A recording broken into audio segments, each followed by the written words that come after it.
மனுஷங்க உங்களை பார்த்து நோ அப்படின்னு சொல்லுவாங்க, ஆனால் ஆண்டவர் உங்களை பார்த்து வெயிட் அப்படின்றார். Hi guys, praise lord. உங்களை எல்லாரும் ரிஜெக்ட் பண்ணுறாங்களா?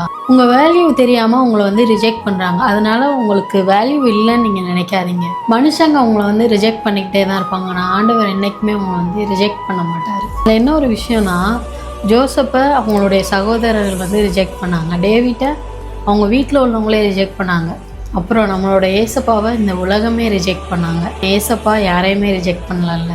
உங்களை யாரும் நம்பலன்னு நீங்கள் டெய்லி அழுதுகிட்டு இருக்கீங்களா? இந்த மனுஷங்களுமே உங்களை நம்ப மாட்டாங்க, ஆனால் ஆண்டவர் உங்களை முழுசாக நம்புறாரு. உங்களை ஆண்டவர் கண்டிப்பாக உயர்த்துவார். அப்படி உயர்த்துறப்ப எந்த ஜனங்கள் உங்களை ரிஜெக்ட் பண்ணாங்களோ அதே மனுஷங்க எப்படி இவன் எவ்வளோ பெரிய ஆளானா அப்படின்னு சொல்லி கேட்குற அளவுக்கு ஆண்டவர் உங்களை கொண்டு வரும். ரிஜெக்ஷன்னா உங்களை நோன்னு சொல்லலாம், ஆண்டவர் வெயிட் பண்ண சொல்கிறாரு. ஸோ நீங்கள் வெயிட் பண்ணுங்க, அதை விட சிறந்ததை ஆண்டவர் உங்களுக்காக தருவார். ரிஜெக்ஷனை நினச்சி கவலைப்படாதீங்க, ஆண்டவர் உங்களுக்கு பெஸ்ட்டானதை தருவார். உங்களுடைய வாழ்க்கையில் அடைக்கப்பட்டதான நிறைய கதவுகள் இருக்கலாம், ஆண்டவர் உங்களுக்காக பெருசாக திறக்க போகிற கதவு உங்களுக்காக காத்துக்கிட்டு இருக்கு. அதனால நீங்கள் ரிஜெக்ஷனை பார்த்து பயப்படாமல் அழுகாமல் இருங்க. ஆண்டவர் மட்டும் நம்பி அவரோட கையை நீங்கள் இறுக்கமாக பிடிச்சிக்கோங்க.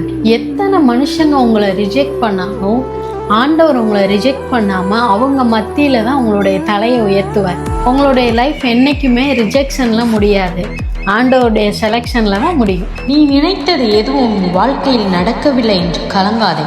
நீ நினைத்து கூட பார்க்க முடியாததை உன் வாழ்க்கையில் கர்த்தர் செய்து கொண்டிருக்கிறார்.